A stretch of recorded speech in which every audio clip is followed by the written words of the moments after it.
Great. Good morning and welcome to docket number 250802, PURE's annual Residential Renewable Energy Solutions Program Review. It is our year 5 review of the RRES program.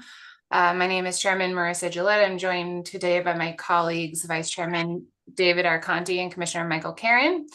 We have an agenda in front of us today. I just want to walk through very quickly. Up first, we will receive a joint presentation from the electric distribution companies, followed by PURE staff questions. Then on the agenda, folks may have noticed that we have what's listed as a topic by topic discussion. We have reserved a healthy amount of time for. During that topic by topic discussion, we will ask stakeholders if they have any comments or feedback specific to the topic listed on the agenda. So if you find yourself having a reaction to anything that the EDC's presentation is, or that you want to share, comment, anything like that, we ask that you hold it for that facilitated discussion starting at 11. If this is your first time joining us in a remote hearing, I want to welcome you. Everyone else, I just want to offer a few reminders about our housekeeping. Specifically, we are live streaming today's presentation or technical meeting, but we still do have our court reporter with us. So for clarity of the transcript, we ask that you make sure that you are identifiable by name and affiliation, particularly the first time that you speak.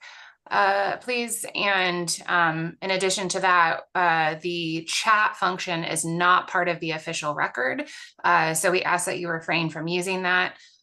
Instead, if you have a comment, when we get to that portion of the agenda, we ask that you locate the raise hand function, which should be under the React tab at the bottom of your screen. So with that, I think we can get started with our agenda. And as I mentioned a moment ago, our first agenda item is a joint presentation. So we'll invite our colleagues from Eversource and UI to the virtual stage. We'll get their presentation pulled up and turn over the virtual floor to the teams from Eversource and UI, please.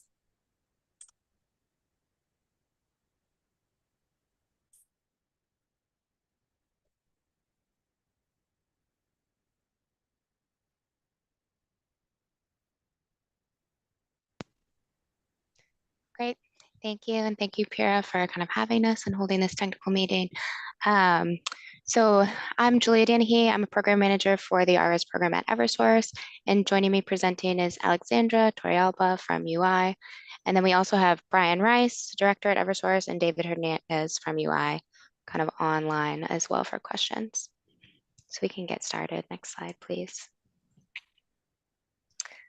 Okay, so the topics for today, we're going to run through some of our application and deployment data, and then also some timeline data updated for this past year.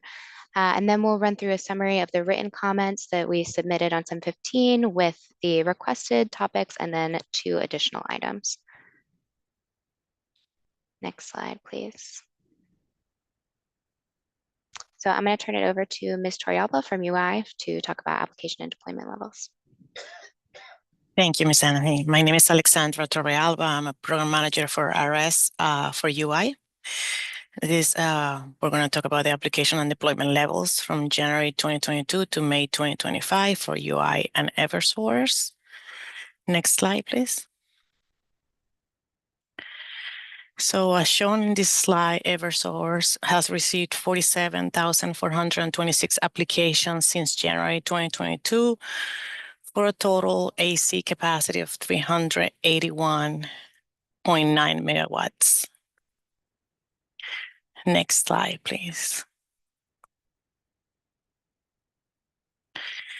Okay, for UI, we have received 10,360 applications since January 2022 for a total AC capacity of 101.13 megawatts. And you can see all the details in the slide. Next slide, please.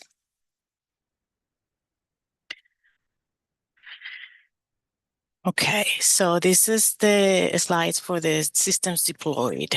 So we, for Eversource, they have received or they have deployed 36,355 systems since January 2022 for a total AC capacity of 290 megawatts. And you can see in the slide the difference between the months. Next slide, please. Okay, so here we have the UI numbers for systems deployed since January 2022 to May 2025. And UI has deployed 4,303 systems with a total AC capacity of 30.4 megawatts.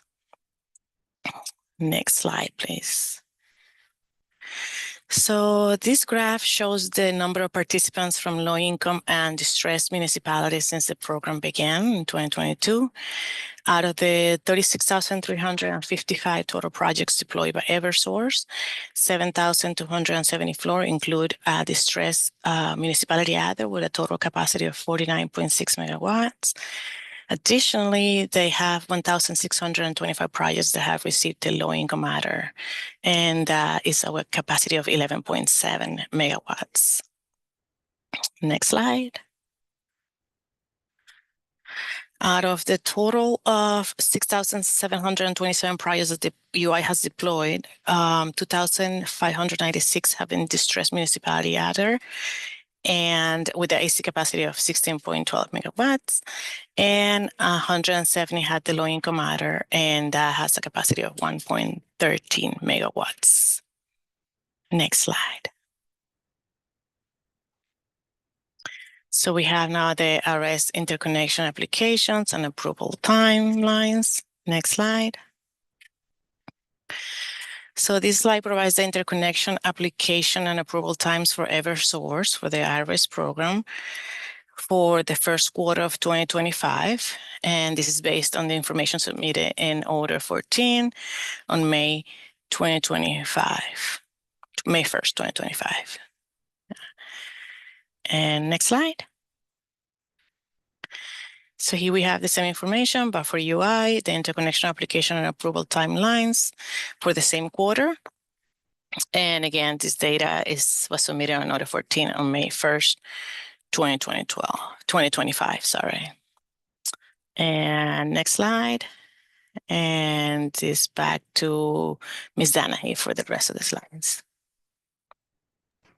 Thank you. Thank you. So yeah, I'll cover kind of a summary of the written comments that we submitted on the 15th. So next slide, please. So on rate setting, we have some really just data points here. So you can see the average system cost has decreased compared to 2024 for the first half of 2025 for both Eversource and UI.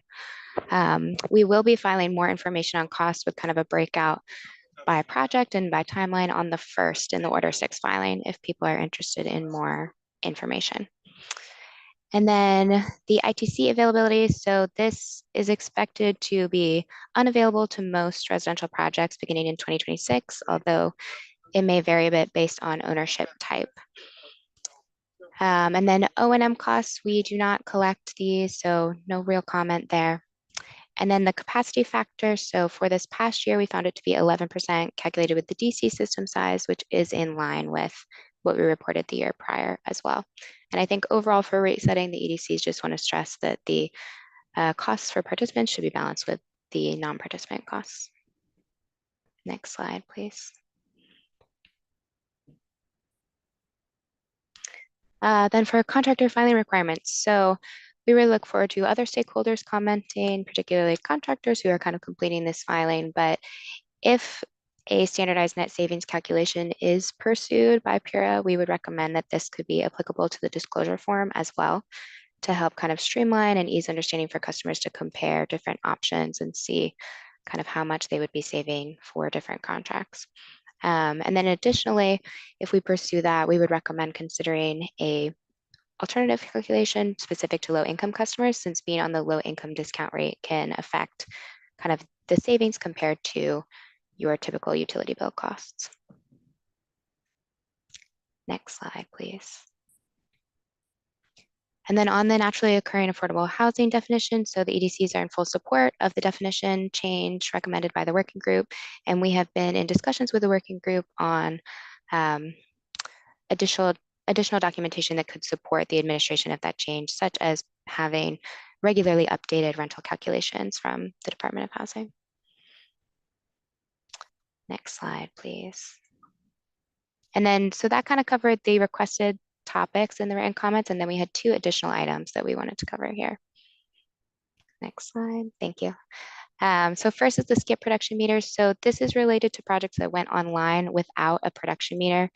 This was allowed for 2022 and 2023 applicants. And this was due to supply chain constraints for the production meter sockets. So in Eversource territory, we had a little over 5,700 go online without a production meter.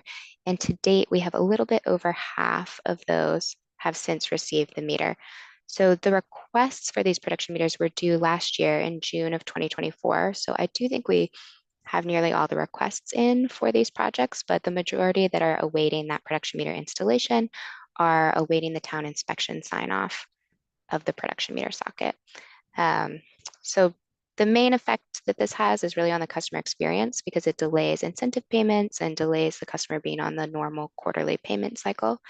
So we just wanted to raise this to see if stakeholders had comments or Pura had thoughts on how we can get the rest of these installed in a timely manner. Next slide, please. And then this was another topic that we just kind of wanted to raise for consideration. So we have seen a few different companies go out of business over the course of the RRES program. In many cases, those companies might have active applications that have been approved that they were acting as the applicant company for, and then have subsequently gone out of business. So to date, the EDCs have been working with the customers to kind of minimize the customer impact of their installer going out of business to transfer an application over to a new installer. And this is in the scenario that the application was already approved at a certain incentive rate and the project is not substantially changing in a way that would require a new application anyways, will help them transfer it over. I think to ease the administrative burden of switching those over, we would like to allow the new company to submit a new application, but wanted to flag it because that would result in an application being submitted in a current program year, but being assigned a prior year's incentive value.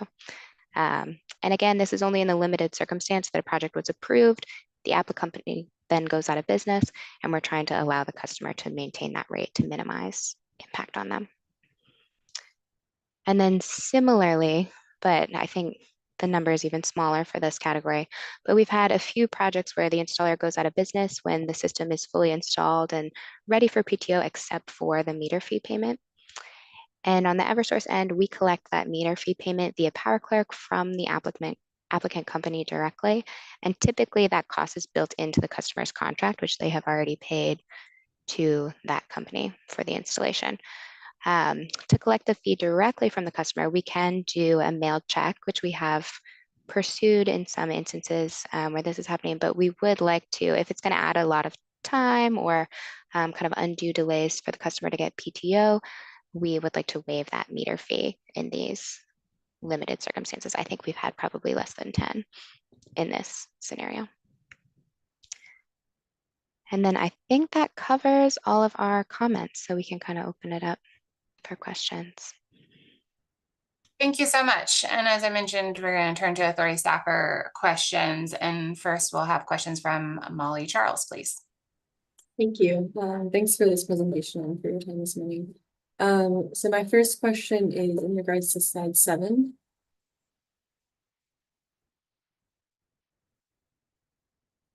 So I'm just wondering if UI has any explanations for this particularly high number of systems that were deployed in March of 2025.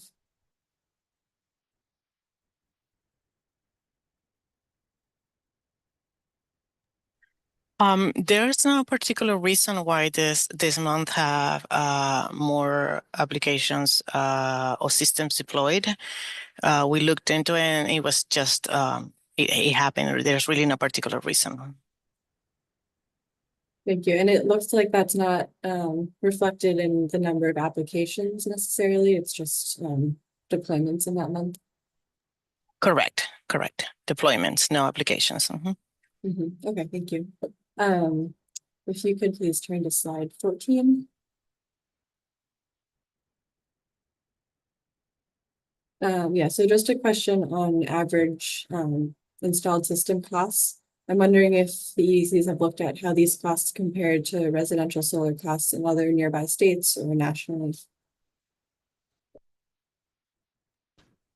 Yeah, I know in prior years we had looked at that, and the Connecticut average costs were higher than kind of national costs. We did not specifically compare the 2025 H1 to nationwide costs, but that could be something that we can look into.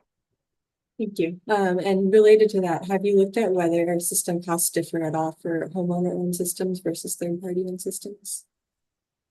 Yeah, I think that they do slightly differ. And that would be reported in the order 6. I think we have that broken out by ownership type, which we'll be filing on 8/1.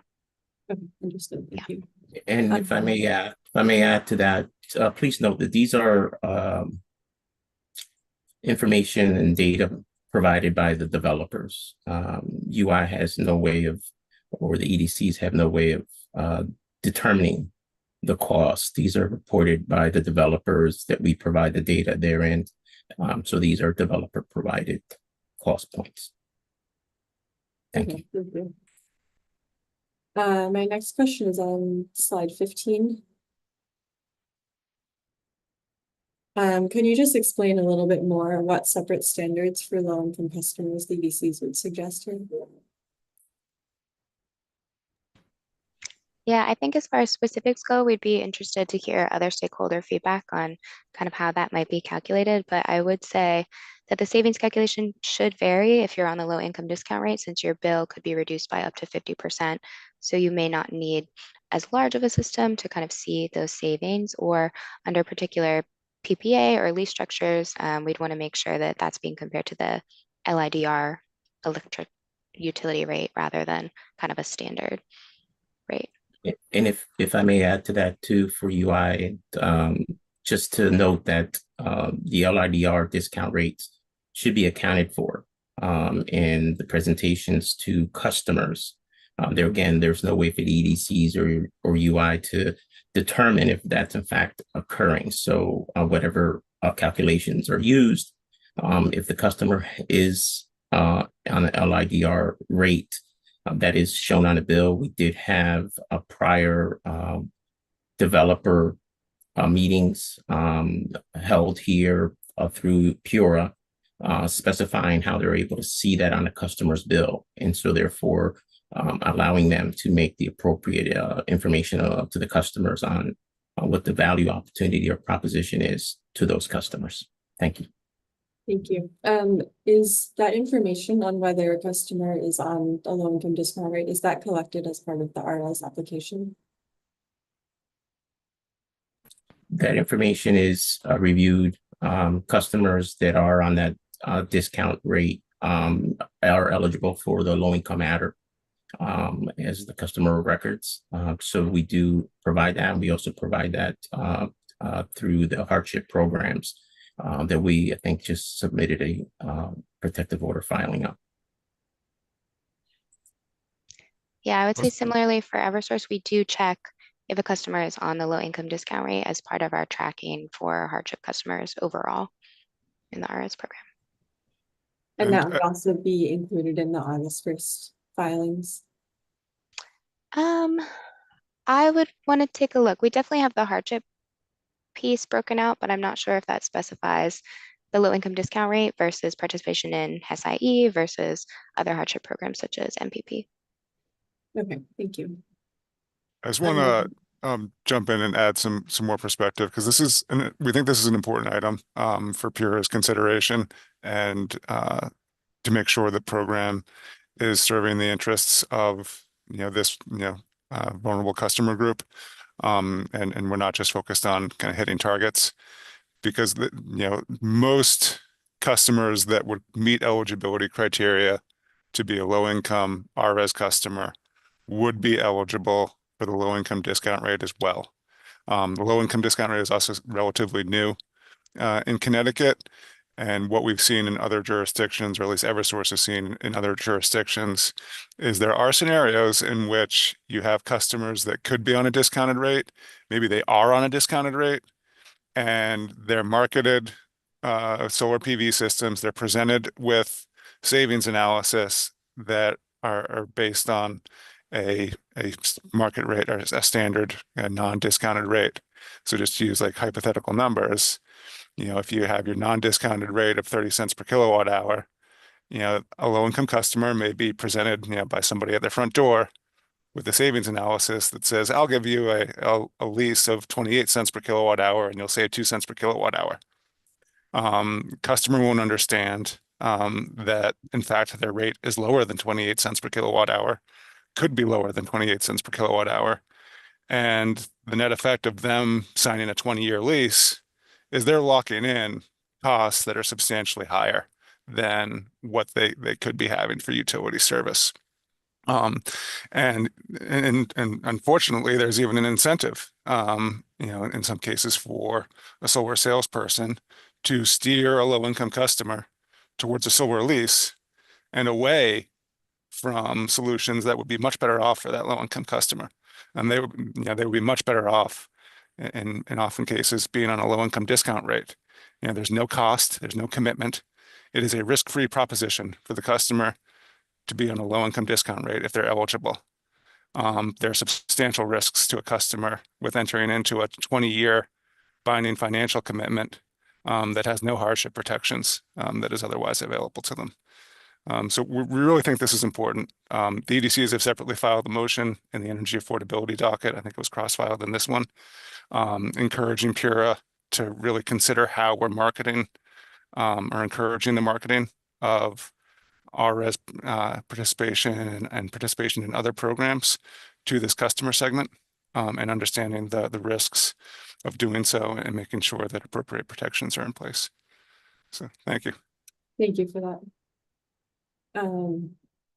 If we could turn to the next slide, slide 16.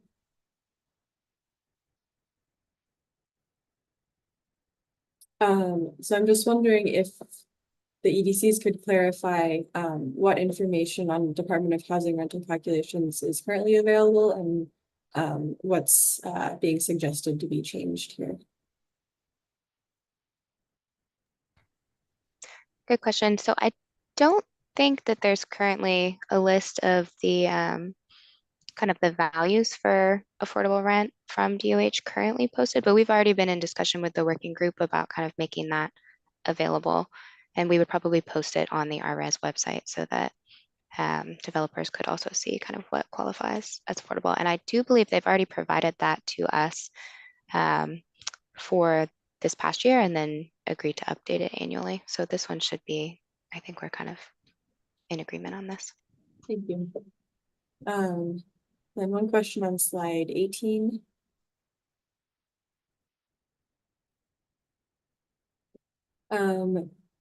Do the EDCs know what the typical timeline is for municipal inspections? And are there any steps customers or the EDCs or developers could take to speed up that process? Yeah, I'm not sure. So we could look at the typical timeline for municipal inspection for like standard projects. I think might be a more accurate portrayal of how long that can take. But it is kind of hard for us to tell since we don't know the timeline of, we kind of know when they would be going to get that inspection and doing the installation work, but we don't know what portion of that timeline is spent doing the install versus pursuing the municipal inspection. So it could be, I think that question may be better answered by installers if they have feedback here on how long it typically takes to get an inspection scheduled. Yeah, and so we probably could have maybe explained this a little bit better. So awaiting municipal inspection is a status on the EDCs, and that's ultimately what we're waiting for. So what that status means is that it's now the responsibility of the applicant to install a production meter and obtain necessary municipal inspections for that installation. And then once both those steps are completed, then it would be back in the EDC's queue. So what this status means doesn't necessarily mean that a production meter has been installed and the only thing that's needed is municipal inspection. It could mean either of those things, that it could be indeed that. It could also mean that no steps have been taken by the installer to install a production meter.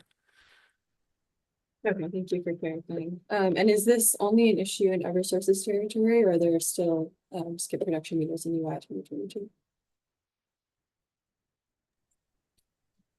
No, that we still also have a number of meters that we do have to have installed that had previously skip meters or alternative metering configuration, as we call it.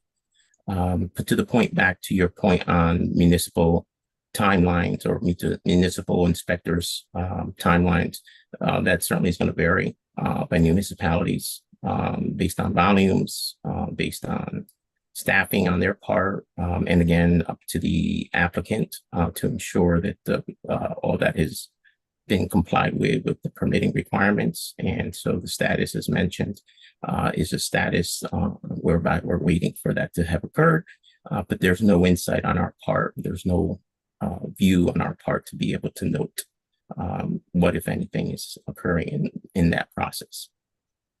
Thank you. And does UI have similar numbers available for systems online without a production meter and number that we do. I'll turn it over to Ms. Farabella to provide some information on. She just gathered some of that information as again, it's vacation season for some. So when we were looking at the numbers and just wanted to get some updated numbers, I think she was able to get some of that, but it's not as significant a volume as Eversource's. Ms. Torribella. Yeah, thank you. So we had a total of 5,670 systems that had skip meters.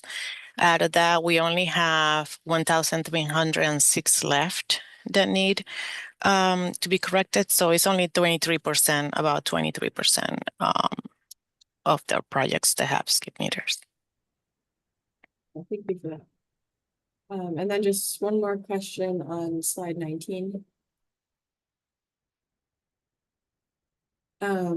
So I think you mentioned that it was fewer than 10 customers that this second scenario would apply to, where they're only awaiting permission to operate. Do you have a number of approximate number of customers that would be in this first scenario, where they're applying to the program when their installer was out of business? Yeah, I would have to look at the full universe of projects that are open that have an installer that has since gone out of business. But as far as requests to move forward with a new installer, I would say it's probably about between like 50 and 100 for Eversource. So not a huge number, but enough that it is adding some administrative time to kind of manually switch these over. Thank you. Does UI have anything to add then?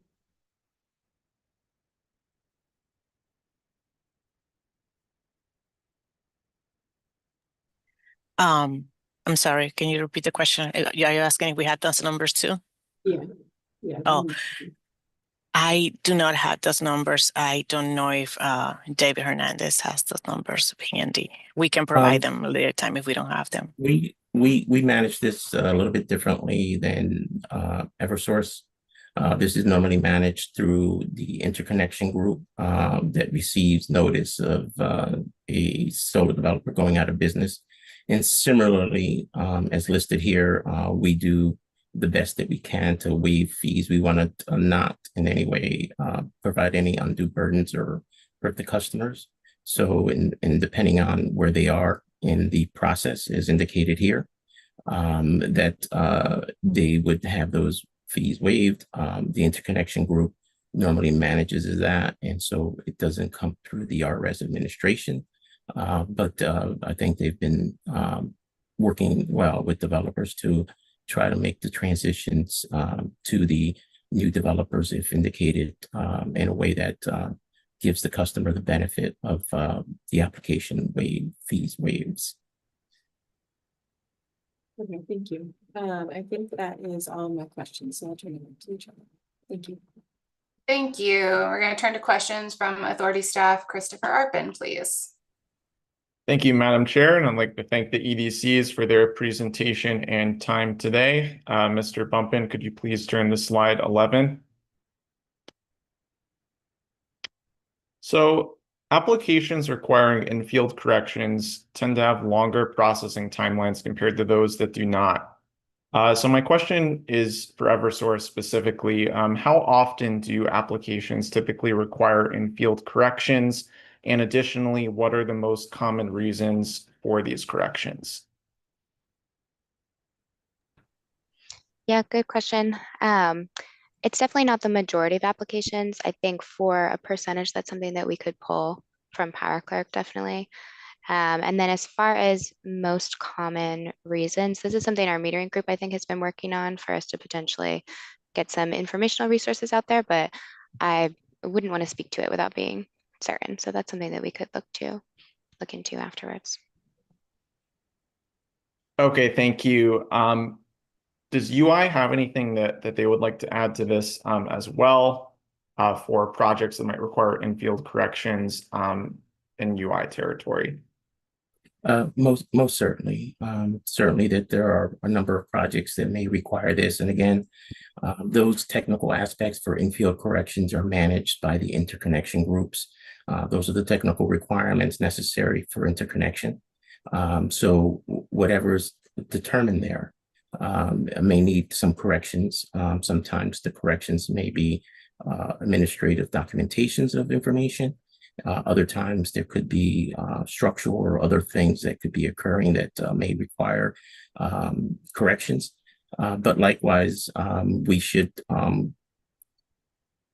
be able to provide the percentage of applications that may require them, and we can provide that information subsequent to this technical hearing.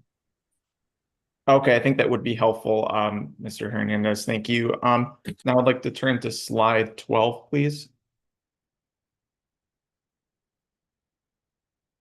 So UI's RRES application timeline shows that processing payments, or item 4, can take a significant amount of time, sometimes exceeding 100 days. So my question is for UI, what factors contribute to this extended timeline? There could be a number of factors that can contribute to this. Certainly the meter fees collected up front is one factor where that would be diminished. If these meter fees are collected later, the timing processing of those fees is normally 3 days for us. It's just the receipt or receiving those fees is what may create that status. So if these fees are provided in check form as well as mentioned by Ms. Danahy and some of them, then that could also create a little bit of a longer time frame. But again, once we provide that information for the meters to be available and those meter fees need to be provided, that's where the application is put into that status. And so it may not necessarily, it's not going to be reflective of UI's processing of those fees. Again, typically a number of days, 3 days upon receipt of those fees that they're processed. Okay, thank you. So if I'm hearing you correctly, then this delay, would you say is from developers potentially not submitting fees? I don't want to speak for developers, and we can perhaps get into a little bit more of a data dive if necessary, but we do process those fees in what I would say relatively short time when we receive compensations for the meters. So we don't have eyes on developer timeframes for submissions of those fees. Okay, thank you. Now I have a similar question for Eversource. So my question is, does Eversource experience similar delays in payment processing as UI? And if not, what differences in processes or systems account for this discrepancy? So typically, no. So for the application fees for TG and RS, you actually need to do that, process the fee via Power Clerk when submitting the application. So because it's required to submit, I feel like there is not typically a delay there. Plus, it's built into the application itself in Power Clerk. And then meter fees, that's made available to pay in Power Clerk from when the project is approved up until PTO. So that is required to receive PTO. But I think that too, by the time they get to that point, the customer usually wants the system on, and we don't see a lot of delays kind of for just the meter fee. Okay, thank you. Now I'd like to turn to slide 14, please.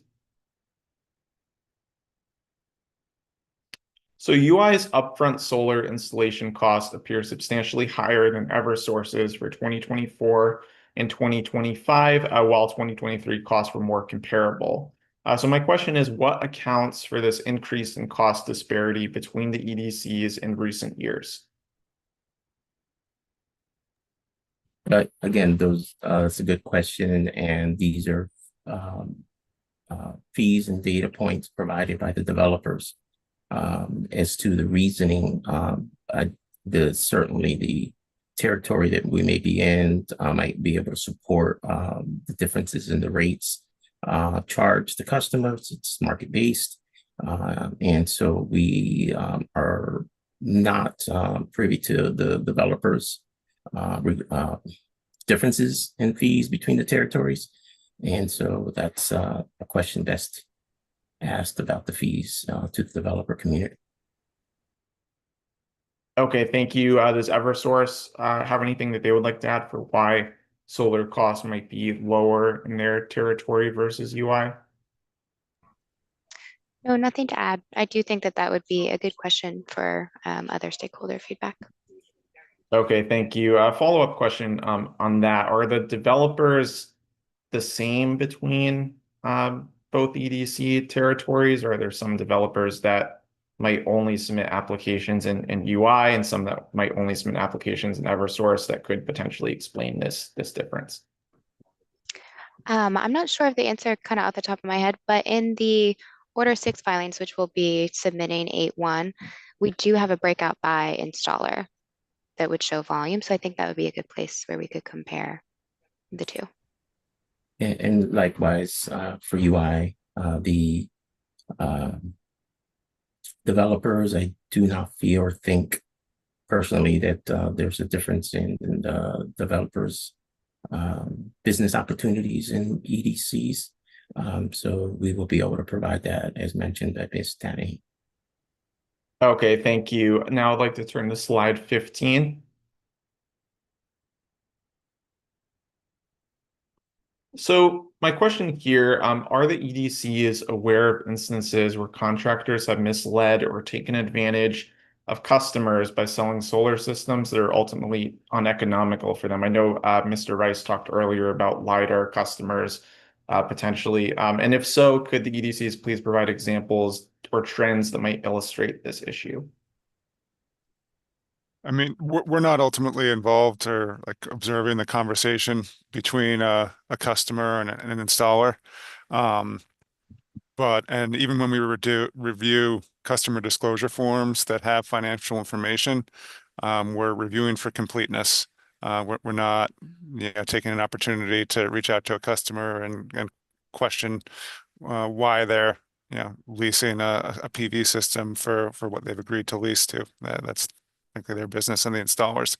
But that said, we do see scenarios where we scratch our head, and at various times, both in Connecticut and in other jurisdictions, we have taken a look at the information that's available to us. At one point, there was more of a review conducted into kind of low-income customer participation in the Massachusetts Smart Program, which Eversource has a role in managing. And I mean, fortunately, it's not the majority of customers. I certainly don't want to represent that we have this widespread, systemic, predatory activity. But there certainly are customers that you wonder, why did you agree to this? I think one individual scenario that we identified in the course of kind of reviewing things for multiple activities was a customer that would have been eligible for a low income discount rate. They signed a fixed price lease that when you divided that by kind of estimated production came out to roughly 38 cents per kilowatt hour for year one. with a 3% escalation thereafter. And interestingly, and that was, well above, the average utility rate. It was even well above the utility rate listed on the customer disclosure form that was represented to be used for the savings calculation. Nonetheless, the customer disclosure form represented that there were positive savings to the customer. So again, it doesn't really make sense, but we're tasked for reviewing for completeness and that the customer has indeed signed the form. I think digging into this particular scenario, because it's an instructive one, even though it's a single anecdotal scenario, that the customer had considerably high usage. Again, this was a low-income customer that I think used on the order of 1,500 or 1,800 kilowatt hours per billing cycle. It's very high usage for a residential customer. So you can speculate that Hesai would have been a great opportunity for this customer. Well, presumably they at least were signed up for an audit. I don't happen to know if the audit was ultimately completed. But this is a case where you have a customer that, just on the face of things, there's reason to conclude that things other than leasing solar at 38 cents per kilowatt hour could have been better for them. Really looking at targeted energy efficiency measures that are available to them at low or no cost, enrolling them in a low-income discounted rate. So obviously, RRES participation can provide savings. Making the program accessible to low-income customers is absolutely an appropriate program objective. I think what the Eversource would just encourage PURA and other stakeholders to recognize is that installing solar and participating in the RRES is not always the best solution for every customer, including low-income customers. And we want to make sure we're exploring as many opportunities as possible to provide protections for those customers and avoid the scenarios that are not helpful for customers. So appreciate the apologies for the lecture, but appreciate the time. Thank you, Mr. Rice. So when you see these examples that make the Eversource team scratch their head, are these isolated instances, or are these instances that appear like across like a single contractor, for example? I think that in the program as a whole, they are isolated. I think if you took a random sample, the majority of that sample would be fine. And even I don't think we would necessarily be concerned about like small differences between reads. Like we might look at like just based on kind of the average lease rates that are available and are published. Like we might look at more skepticism with a lease for like 25 cents per kilowatt hour. But you could also step back and kind of look at scenarios like that and saying, okay, well, like maybe I wouldn't do that, but hey, customers are entitled to have their own view about the trajectory of future energy costs. And you could see how that would happen.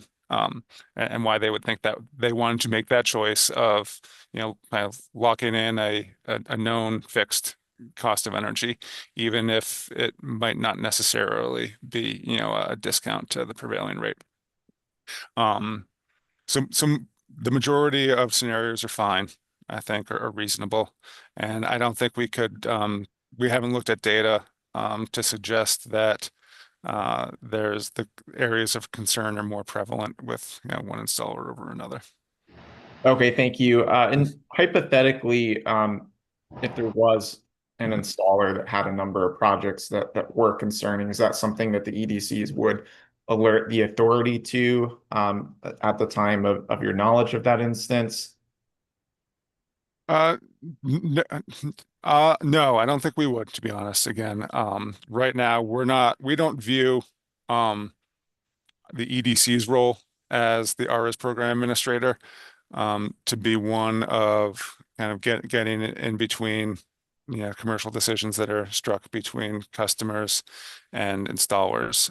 We know EOE certainly has an oversight role of the program, and I think we would respectfully suggest that if there's a desire to scrutinize some of these commercial terms more rigorously, look at the commercial terms that are more typical of a installer. The EDCs can certainly help that effort by making resources available. I think there's a standing obligation for us to produce customer disclosure forms to EOE upon request, and we're prepared to do so. But that type of oversight and investigation really be done by EOE within kind of their scope of responsibilities of the program.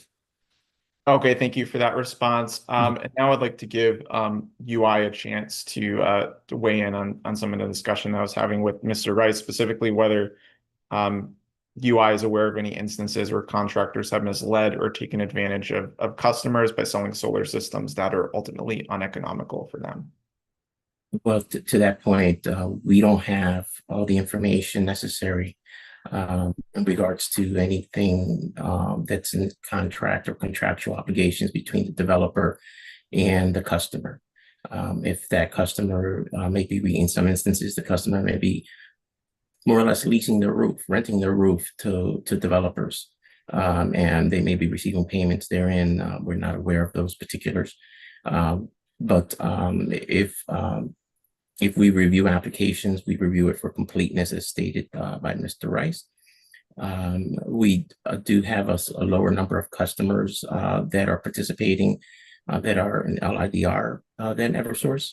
And so in review of those applications, there's nothing in the financial aspects of those applications that we can readily determine other than the first year production and the possible kilowatt hour rate indicated, but without having all the other particulars that may offset some of that, we can determine, and nor have we seen any.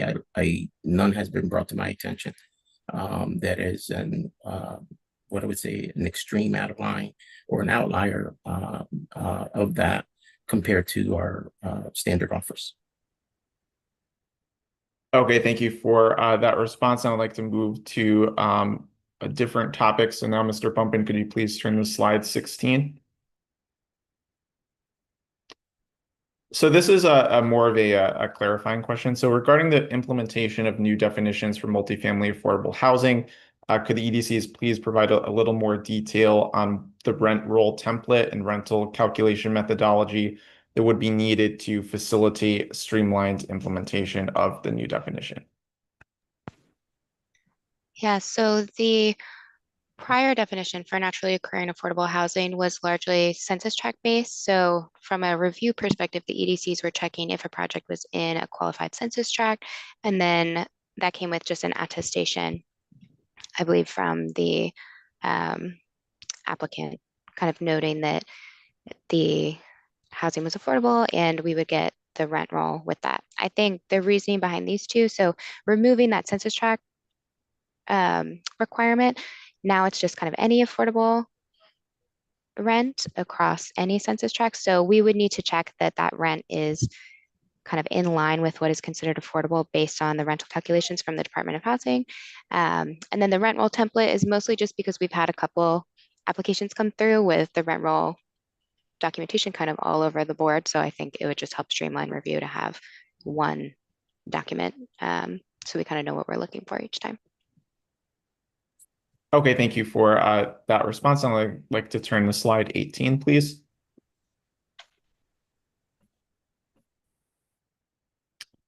So my question here, are the EDCs recommending that the authority take any specific actions to address this issue? It sounds like this could cause a delay in quarterly payments, which could impact the customer experience. And if so, what are the EDC recommendations?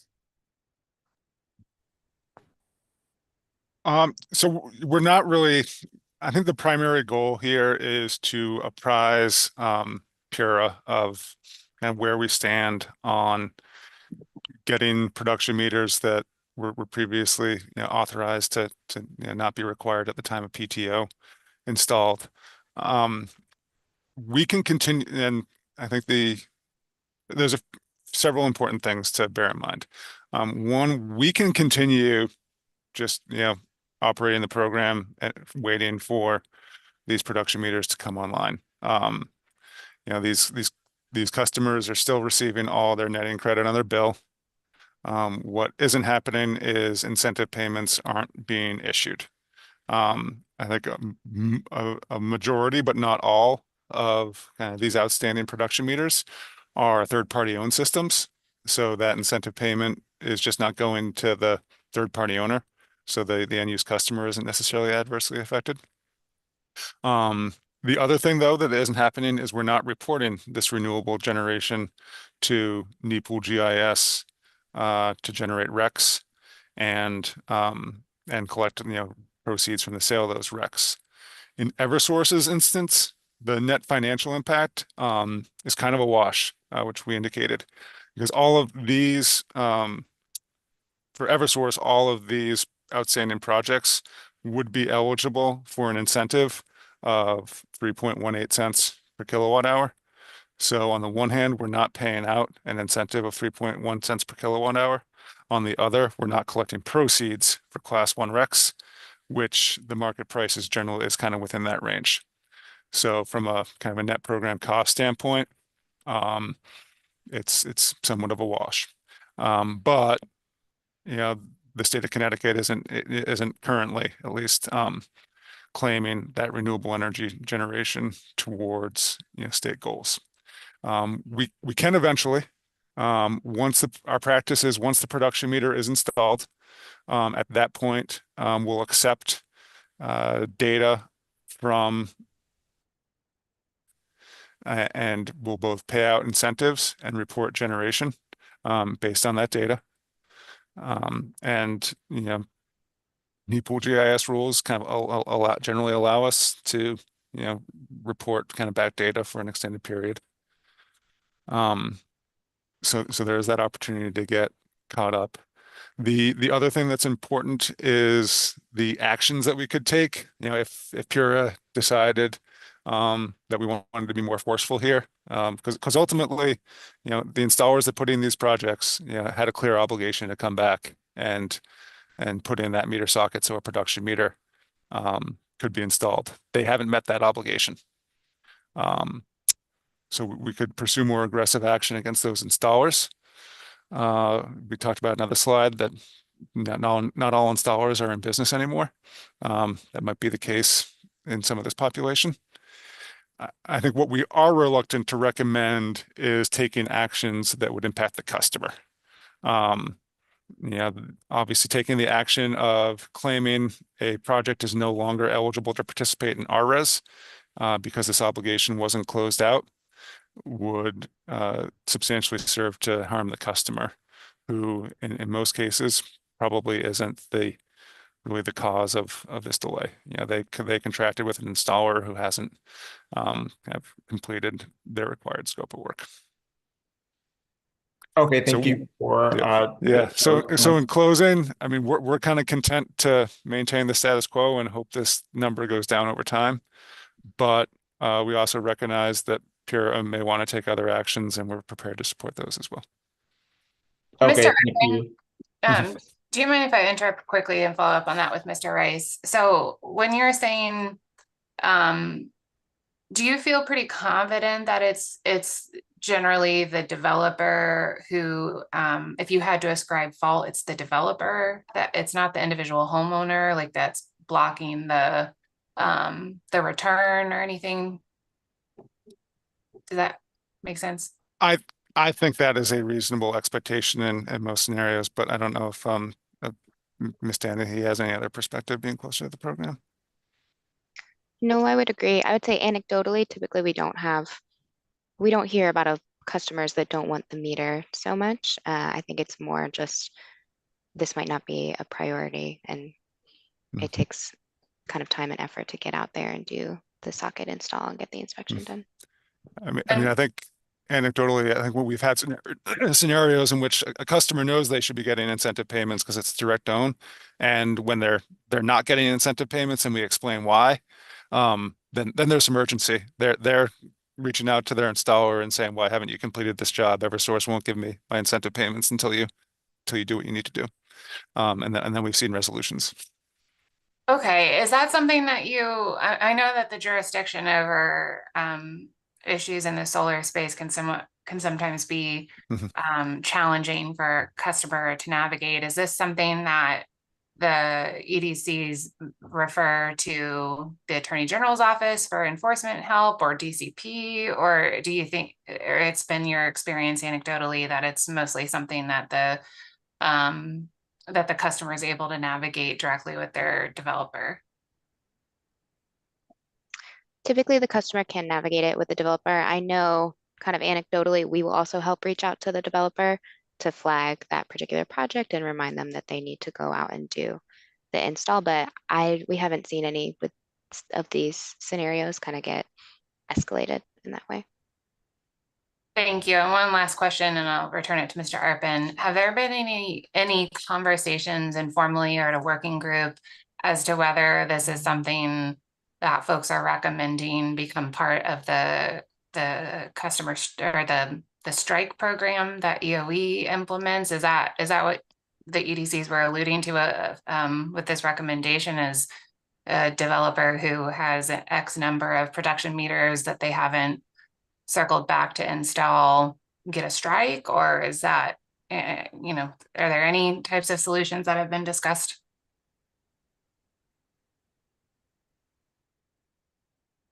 So I would say no, that we haven't discussed that solution kind of with installers. And we would be pretty open to feedback on what solution makes the most sense, whether it's something like that or a deadline to kind of complete the majority of installs or some other method. So that's kind of why we wanted to raise it here, because we're pretty open to suggestions, or if the preference is to kind of let these go and we continue to just do email reminders and follow-ups with installers, we could pursue that as well. Thank you. Sorry, Mr. Arpin, back to you. Thank you, Madam Chair. So I have a couple more questions on this slide. So the 52%, is that spread across a number of installers, or is that concentrated among a smaller number, like one or two installers? Yeah, I would say there were a few installers that pursued this option in the first place. So there are a few installers that have a larger number of these just in general. But all installers have done some of these installs. So we don't have anybody that has completely eschewed the process or anything. Okay, thank you. And now a last question on this slide before move to another topic. So I think UI had mentioned earlier during the discussion with Ms. Charles that 23% of their systems that were online without a production meter still need a production meter, versus Eversource's is 52%. So I was wondering what could account for that difference between the EDCs, 23 versus 52. Certainly the deployment numbers are different between us. The application numbers are different between us. The number of systems available and the customer segments are different as well, meaning the total number of customers. And that certainly has an impact. We've continued to try to work with the developers to try to get these installed. The other concern, or the other things that do mention, possibly are not mentioned, is that when these meter requests are going in, we also have a very busy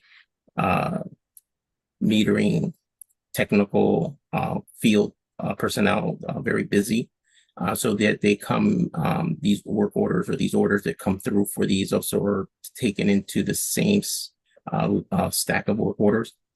We also continue to ask the developers the request for interval data that we use in reporting NEPO GIS information.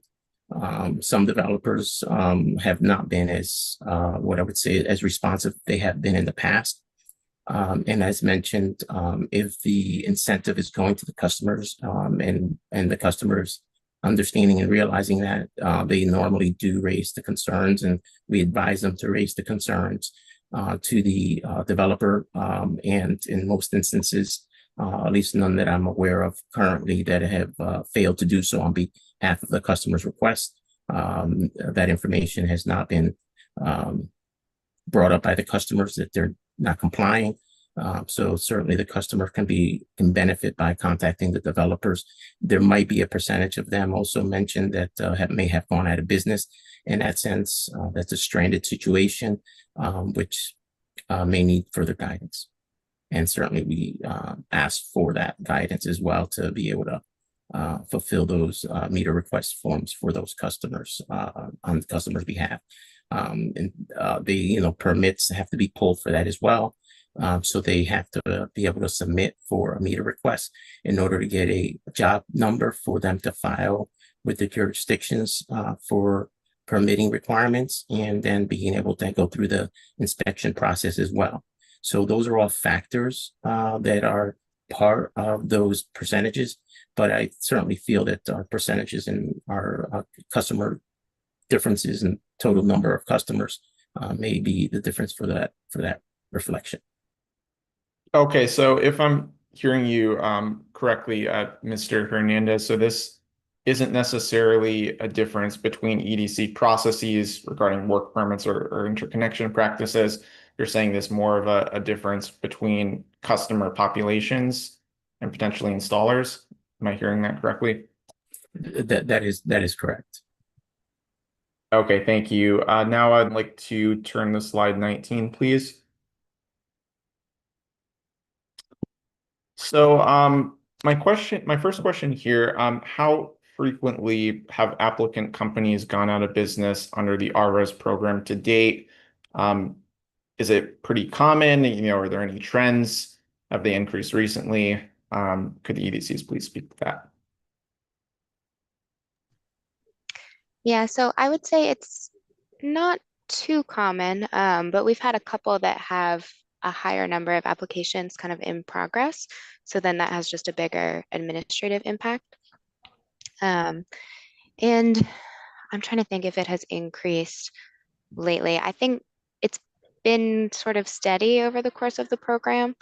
We haven't had a number of installers kind of all go out of business at one time or anything. And we probably have less than 10 installer companies that I'm aware of that have gone out of business with active applications that are approved and in the system. Okay, thank you, Ms. Danahy. Does UI have anything that they would like to add to that? We haven't noticed necessarily an uptick in the developers going out of business or solar companies going out of business when they have occurred. Well, certainly, as mentioned before, we try to manage that process as well as we can for the customers, and working with any new developers. That may be also part of the difference, is that we don't know and we don't have eyes on any of the newer developers, or let's say the assignabilities of these opportunities to companies that may be buying these assets or through the bankruptcy requirements therein, who's taking over on some of these. So in instances, sometimes the homeowner, the customer, may be seeking out a new developer, and that's how the new developer is introduced into to our information, and not necessarily that they're assigned through any bankruptcy proceedings, those accounts. So they are different, but there isn't any noticeable uptick or increase in the number of companies going out of business. Okay, thank you for that response. And now my final question, and I think Ms. Danahy might have spoken to this a little when she was going through this slide, but to clarify, what protocols do the EDCs currently follow when an applicant company goes out of business, either before or after PTO is granted? Yeah, so on the Eversource side, before PTO is granted, if an applicant company goes out of business and the customer wants to move forward with the same previously approved project, we have been working with them to transfer that application over to the new installer. So this way they kind of maintain that original application and they can maintain their originally approved incentive rate.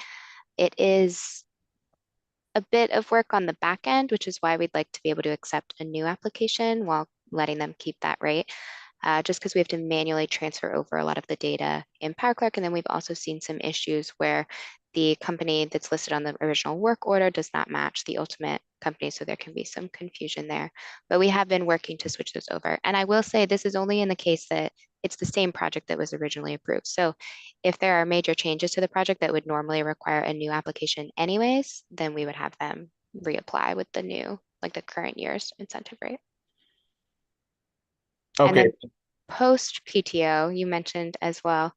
So for projects that if the applicant company goes out of business after the project is already online, we don't really track that information. So once the project is online, kind of the data is fixed in PowerClerk. If they wanted to change the payee, that's something like the payment beneficiary, that's something that they could reach out to us to do.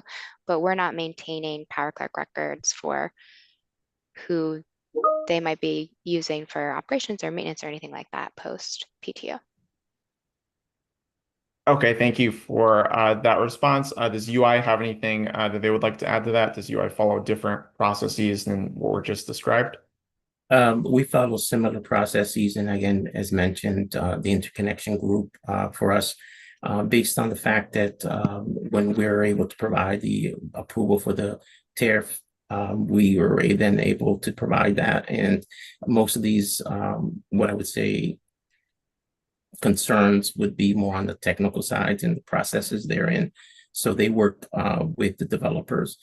Instances where customers are seeking out new developers, then they have a process by providing information to the interconnection group, asking them to have a particular developer removed and a new developer put in place. And were the opportunities to provide waivers for that cost if the application has already been in process. They certainly do so. So again, not to have that customer unduly burdened or pay an additional cost. And if there are developers taking over a number of projects, then they work with the interconnection groups to identify which they are, what are the necessary requirements for them to proceed, and they are able to do that. The tariff approval really goes to the customer and to the premise opportunity, or as to say, the location. So again, most of these issues or factors are involved in that technical area that interconnection group is best positioned to resolve. Okay, thank you for those responses, and thank you for the EDCs for answering all my questions, and thank you for your presentation and time today. And I turn it back to you, Madam Chair. Thank you. And I think that's it for questions from Pura staff, but I'll check with commissioners. It looks like Commissioner Conti may have a question. Yeah, just a quick one. Thanks. Just following up on some of the discussion earlier with Mr. Arpin around kind of the examples, Mr. Rice, you were given in your back and forth with Chris. Should the Department of Consumer Protection have more of an oversight role in some of these flags that you're seeing? And I guess follow-up would be, what would be the best mechanism to initiate that oversight role? Really appreciate the question, Commissioner. Off the top of my head, I don't personally have the best answer. I would really want to take the opportunity to get input from other stakeholders, not least of which the Department of Consumer Protection, before we talk about assigning them work. But so I think what I'd recommend now is maybe Pura and other stakeholders can maybe think about what are the productive next steps that are worth pursuing to make sure we're having as kind of robust consumer protections as we can. Again, I think when the RRES program and other renewable programs were originally launched and kind of the design was laid out in 2007-01, I believe was the docket, there was certainly a oversight role for EOE. As you know, I don't recall reference to a role for DCP. Right. Since that time, I know the Attorney General's office has kind of separately investigated incidences of kind of predatory marketing, but by a handful of solar sales companies, and taken action there. So certainly the Attorney General's office would have a role. All right. Yeah, no, I so- appreciate that. I mean, yeah, it's a tough question for you guys, not necessarily kind of your jurisdiction, but we have you here. So, yeah, and I know we have the successor Mhm. program study / docket, so maybe some of these things could be talked about and addressed there. I know Commissioner Karen has a pretty good contact at DCP, so maybe we can rope them in somehow. So thanks, know what you're talking Mr. Rice. about. Thanks, Madam Chair. Thank you. Any other questions from authority, staff, or commissioners? No questions. All right, thank you. And then thank you to the EDCs for your presentation, for addressing our questions. We're going to move on in our agenda. I'll give folks a moment to get set here. If you missed the first couple of minutes of the technical meeting, I'll go back over what we're attempting to do in this section of our agenda. For today's technical meeting, we had identified 3 specific topics that had, written comments and other things associated with them. So at this time, we're going to go through each of those topics individually. There's no specific prompt other than soliciting feedback from any stakeholder who would like to comment on the topic. So specifically, the first topic identified on the agenda was rate setting. So if you would like to provide a comment that is specific to the topic of rate setting for the RRES program, if you could locate the raise hand function under the React tab at the bottom of the screen, please.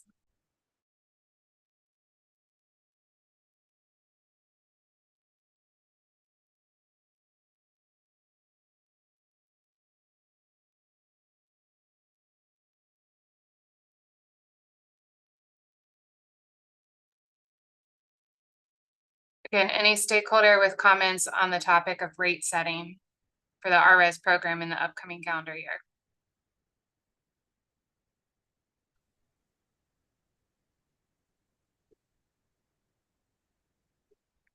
Mr. Wallace, please.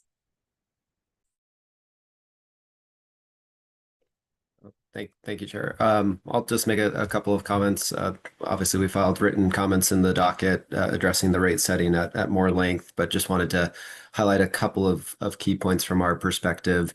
The first piece is certainly the change to the investment tax credit and the residential investment tax credit specifically for customer-owned systems going away in 2026 is obviously a significant change for that market segment.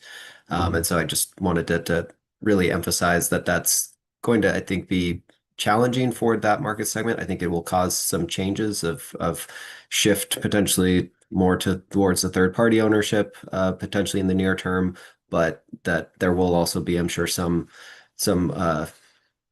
desire to try to reduce costs in some way that helps offset part of the loss of ITC. I don't think that there's certain things that can be done in the near term that will fully offset that loss. But I do think that adds some complication to the rate setting mechanism.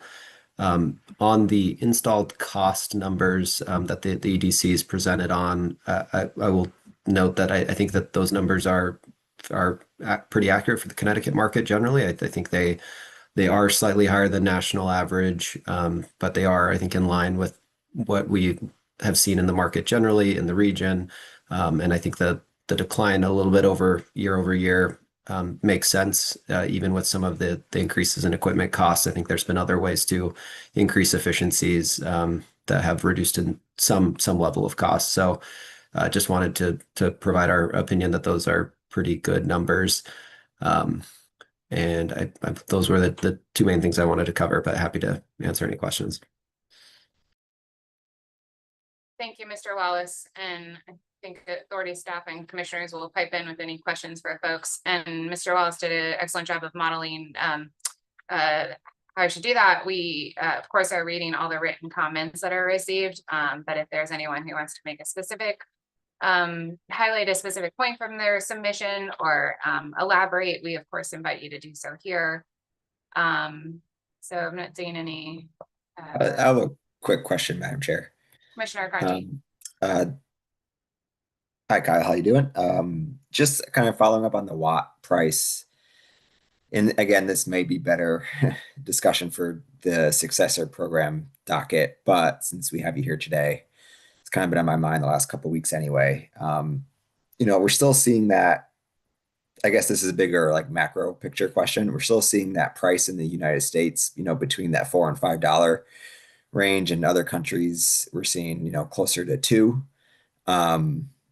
So I guess from your perspective in the industry, kind of what's driving that here, and what can Connecticut do if we can act alone, or is it more of kind of needs to be a macro picture? Yeah, I appreciate that question, Commissioner. And I think there's a couple of things that come to mind from my perspective. There's some things that Connecticut won't necessarily be able to do about it, but there are some things that I think could help. Generally, like when you look at the equipment costs portion of a PV system in the US versus overseas, some of the places that are constantly highlighted, like Australia, the equipment's much cheaper. And part of that is the sourcing. Sometimes that's from companies that do business in countries that the US is not as willing to do business with. So we do have like a premium on the equipment piece. Now, that is probably in the order of 30 to 50 cents a watt, somewhere in that range between all of the equipment, the racking, inverter, modules. When you look at just what you could be buying, if you were looking to just buy the lowest cost equipment, like you could probably get panels that are 20 cents a watt cheaper than what most residential solar projects use today. So that's one aspect of it. And I don't think there's much we can really do there. If we tariff a lot, like solar modules, cells, a lot of inputs are tariffed at really high percentages. And so it just increases the cost on those equipment.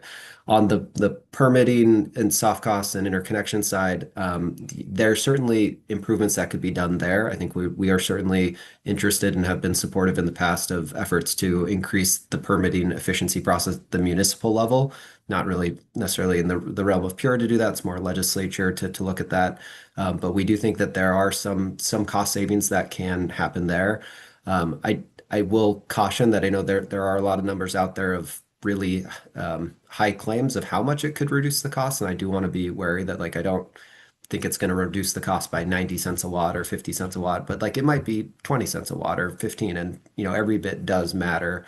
And so I think that's one area in particular we're interested in, because that is a significant pain point of the time it takes, potential rework, the differences between municipalities. If we can have more standardized permitting, that certainly helps. And we do have some evidence just next door in Rhode Island where they do have a statewide solar permit that's the same application in every municipality.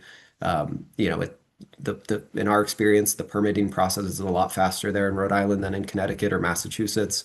And so, it's not automated. It's not maybe the ideal version, but it's still a step that's in the right direction and helps reduce those costs. I would say, like, from my perspective, there's the biggest piece that there is room to reduce is really in the sales, the marketing, the acquisition, other soft costs that just kind of factor into the business. Because if you have, and part of that is because, if you're talking to 50 different homeowners, but only 5 of them ultimately go solar, like you've spent time and resources on all 50, and the cost of that gets reflected in the price of the people who ultimately go solar. And so having a more efficient process there is really important, but that really, from my perspective, starts with good consumer protection and good experiences so that there is more confidence and you're not having to, deal with issues of like, oh, well, I know someone who had a bad experience, and so I'm going to be more hesitant. Like those are the type of things that do matter, and I think long term need to be addressed because that will help reduce the cost and push bad actors out as well. So I think there's, from my perspective, like consumer protection is obviously primarily to help consumers, but it is also part of, I think, a cost reduction strategy if we can get it right. Yeah, I would agree with that too. Okay, thanks. That was a great response. I think a couple of those things too we can carry over in that conversation into the successor study potentially, especially the interested to learn more about the Rhode Island kind of permit structure there. But thanks, Madam Chair. Thank you. Okay. Thank you, Mr. Wallace. Any other stakeholder that wants to be heard on the topic of rate setting before we move into the next topic?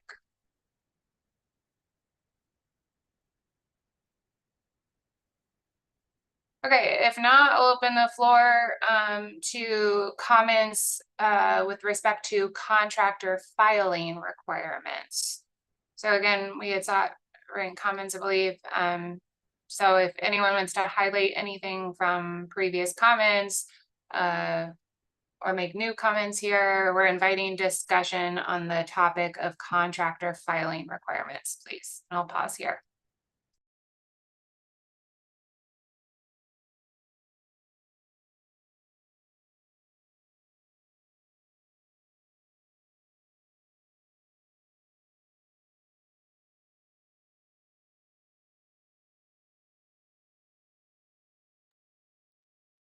Okay, if there are no takers, the third topic that we wanted to solicit specific feedback on this morning, we've already touched on this through the EDC's presentation, but if there's anything further from developers, stakeholders, et cetera, on the definition of naturally occurring affordable housing. If anyone wants to elaborate on previous comments, raise something new here, I want to pause and invite feedback on this topic as well.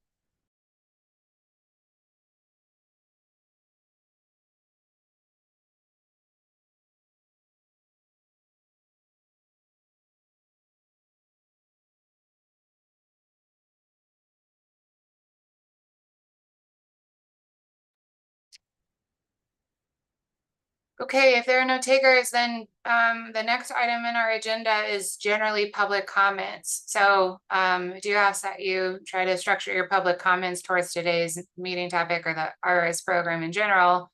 If there is any member of the public who would like to comment on this matter. Mr. Wallace. Thank you. I have a few comments on some of the items that were discussed in the presentation. Specifically wanted to address the low income discount rate discussion, and then maybe a little bit on the skipped production meter. I'll start with the latter because I think that's fairly short, but I just wanted to note that there are some instances that we've had run into where the production meter install couldn't move forward because it does take a new permit from the town. And so if for whatever reason, let's say a customer is behind on property taxes or something else, or has some other outstanding issue that doesn't allow a permit to be pulled for the residents, that could be a barrier. I would say it's not common, but it is possible as one of the reasons why some of those may not be done. But appreciated the utilities highlighting this and providing some more color on that.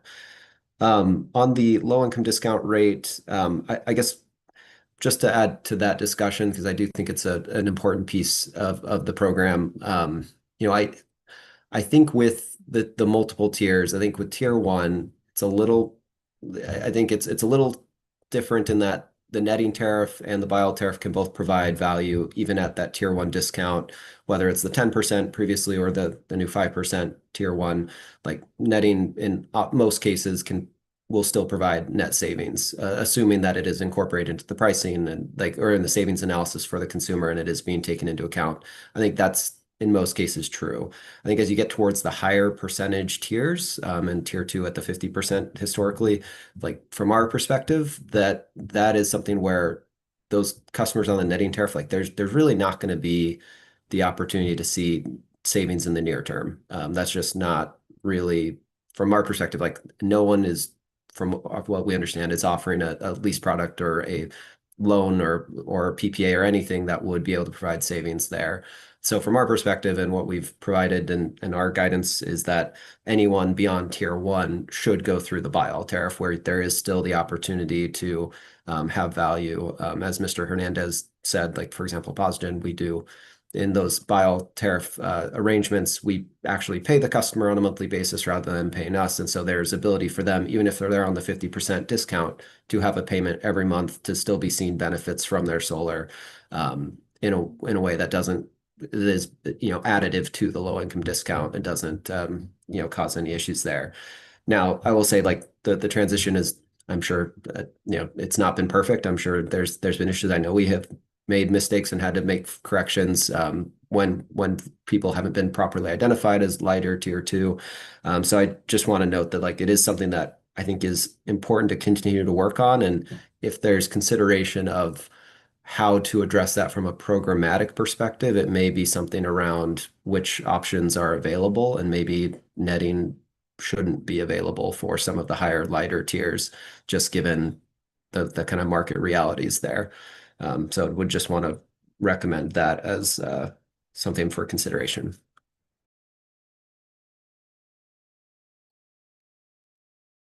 Thank you, Mr. Wallace.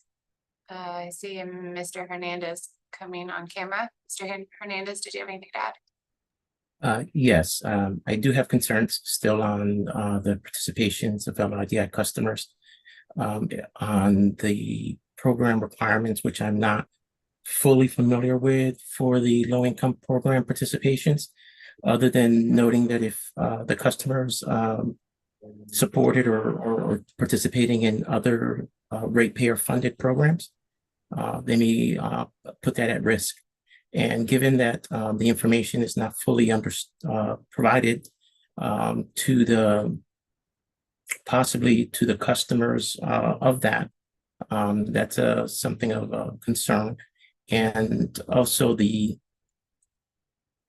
information not possibly provided to the administrators of some of the LIDR programs or other low-income programs as it relates to the customers' incomes, as mentioned, could also jeopardize the customer unduly or not necessarily fully understanding the impact thereof.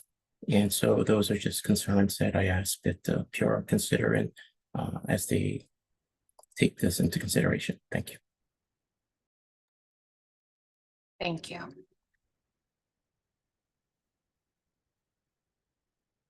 Additional public comment.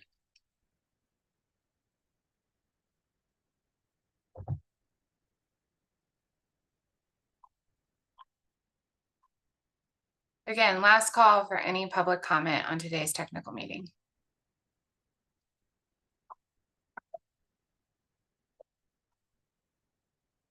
All right, seeing none, that brings us to the end of today's agenda. The agenda does have a list of next steps at the bottom of it. Specifically, Pura is planning to issue another set of written comments. So I ask that you keep an eye on the docket for that issuance. We are tentatively scheduled for another technical meeting on August 19th. I think we'd ask that you stay tuned to the docket schedule as well on that item to see if the authority feels the need to move forward with that. So on behalf of my colleagues and staff of the authority, I want to thank everyone for participating in today's technical meeting. And we are adjourned. Have a good rest.